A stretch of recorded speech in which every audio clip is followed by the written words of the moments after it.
Hi, animal chiropractic friends. Dr. Amy Hayek here, talking today a little bit about why do all these horses colic around a full moon, in particular in the fall. And we're just going to focus on the fall right now because that's where we are. And I've heard stories from colleagues of mine who were out all day long, right after the full moon, treating colic after colic, emergency after emergency, and their concern was that the full moon seems to do that, and they're starting to notice it. One of our graduates from the ACEs program is actually a professor in at one of the veterinary schools, and she actually is doing a study with her students on when horses are most likely to colic. And what she is finding is pretty phenomenal and in congruency with the things that we know and have been teaching for 20 years. So it's always good to have that study behind you. So, so Dr. Brick Lucy is doing that work, but here's what we know based on, I'm not even going to say a number, probably like 50 years worth of documented cases where we know that horses colic around these full moons for a number of reasons, but there are two that we have control over. All right, there are two that we can prevent before the situation happens, and that is the number one thing that we can prevent are tapeworms. And I'm going to tell you a little bit about tapeworms. So tapeworms affect horses. Every different species have their own tapeworm species. Horses have theirs, and those tapeworms are active in the horse, but we can't like culture them out of the poop because they only shed certain times of the day. And so at 2 or 3 or 4 o'clock in the morning, we don't usually catch a poop sample and look at it right away. But we know those tapeworms are there. Why is that? Because when we deworm those horses for tapeworms, they do better. I want you to think about tapeworms. So tapeworms congregate, for my colleagues who want to know why does this happen, tapeworms congregate around that ileocecal colic valve.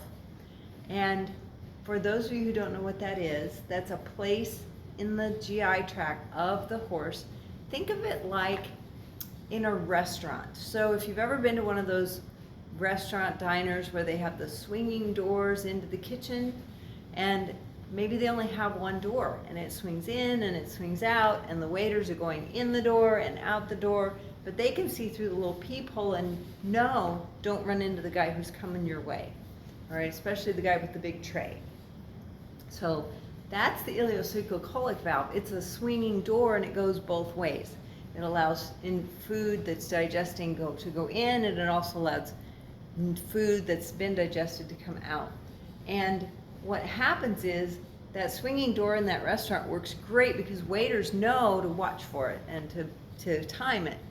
But if you were to sit maybe some really bad customers right next to that door, and let's say they've had too much to drink, and so they are getting up and they're goofing around by the door and they're dancing in front of the door, you're going to have some crashes.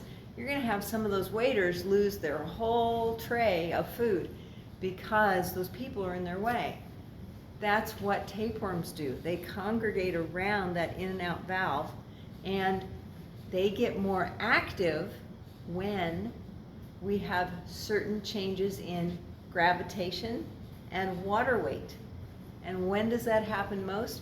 Right around those moon cycles. So full moon and new moon changes gravitational forces on the water on the earth, which we are made of water, tapeworms are made of water, horses are made of water. And just like the high tide, it's going to shift the gravitational pull on those guys, and they're going to have an effect. And what horses does that work most highly on? That's my second part. So how can I help with the tapeworm issue? I can deworm those horses for tapeworms most effectively just before the full moon. And that, I can't prove that we avoided the colic, because how do you prove something didn't happen? But you know what? It decreases the amount of colic and GI tract issues that occur around that time frame. So there's some benefit to it. Does it hurt the horse to worm them for tapeworms, even if they don't particularly have them? No. But there are going to be some animals, and that's my second point. There are going to be some animals who have more tendency to have these issues. They might colic on that full moon every month for 6 months because they are more prone to having issues at that ileocecal colic valve. This is also an area in the horse's anatomy that makes it difficult for the veterinarian to evaluate with like per rectum. So when that veterinarian puts on the long sleeve and goes in to feel what's going on, they can't feel that valve because it's too far up in the horse. The horse will behave like it's having an impaction, but they may not actually feel an impaction inside the horse. That is your typical tapeworm colic. The other thing that happens, which is why my restaurant analogy works, is that quite often those horses are hungry, they go in to look at their food, and then all of a sudden they don't feel very good. It's like you go into that restaurant where these people are dancing around the door and crashing your food on the floor, and all of a sudden you lose your appetite. That's what happens to these horses. They lose their appetite and they go down, lay down, and they don't feel very good, and they kind of feel crummy. So those are some typical symptoms of horses that have tapeworm issues. What horses are more prone to having these kinds of situations? In this case, we're going to talk a little bit about some chemistry, but for the horse owner, the part that you can look at, the thing that you can see for yourself, is the horse's temperature. So if you take your horse's temperature on a regular day, not when the horse is having issues, but just a couple of days in a row when everything looks fine, make a note of it. If that temperature is below normal, and what do I mean by below normal? So if that temperature is below 101.5, when our animals have lower than normal temperatures, it sets them up for some things to go on, because chemistry happens at certain temperatures, and the body is full of chemical reactions, just like cooking. So when we want to cook a food product, we have to cook it at a certain temperature.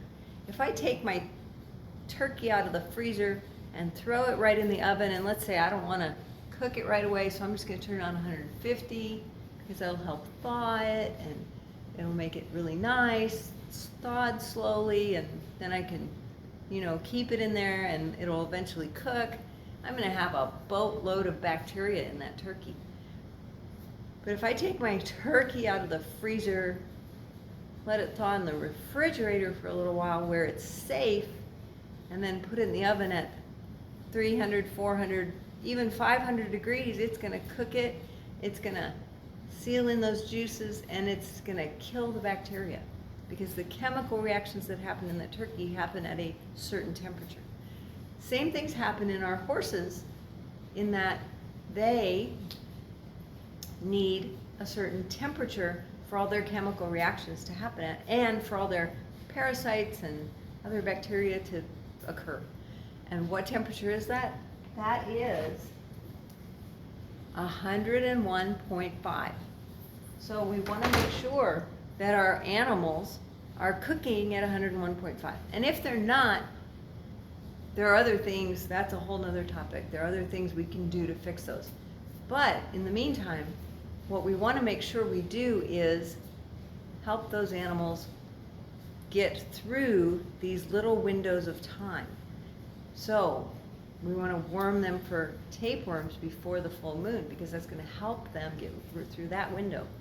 For my veterinary colleagues a little bit of science to go behind that.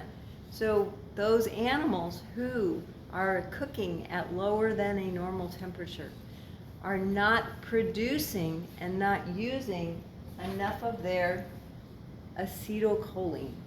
So acetylcholine is a really important neurotransmitter. So for those of you who don't know what a neurotransmitter is, it's a hormone, it's a chemical that in the body starts and stops those chemical reactions. And when those normal neurotransmitters are there and abundant and in the right amount, everything goes smoothly. But if our temperature is not high enough, we can't produce enough acetylcholine, so the GI tract doesn't move very well. And why does it happen most in the fall and not other times of the year? Because in the fall, it is normal for our animals to have a slightly reduced acetylcholine level. That begins to happen in June, and it progresses all the way through January. Why is that? Because during that part of the year, our animals want to have a slightly slower than usual GI tract so they can absorb more nutrients, they can get fatter, they can grow hair, they can make it through the winter. All right? In the spring, it speeds up so that they can make more other hormones so that they can get ready to have babies. A whole different deal, but that's what happens. So when that temperature is lower than normal, we don't get enough acetylcholine, the GI tract doesn't move fast enough. Even in that part where it's supposed to move slower, it moves even slower than it should. And so lots of other things back up. Tapeworms are one of those issues. So in order to avoid the tapeworm colics, we can worm those animals. In order to avoid other kinds of colics that happen because of that slowed temperature, those are a little bit different and a little more require a little more foresight that happens a little earlier in the year. So we will talk about those at a different time. So right now I want you to take home this information. 2 things. Number 1, take that horse's temperature and see if they are warm enough, because that'll let you know who's going to be more at risk. Number 2, worm for tapes before the full moon, before the new moon, because it will help decrease the likelihood of those colics. What do we deworm with? Different people recommend different things. We recommend pyrantel pamoate, Strongid paste wormer at 3 times the typical dose for that horse. It's safe, it's effective, and it is, in our practice, we find it more effective than some of the newer drugs. And those tapes have not become resistant to that drug at that dose.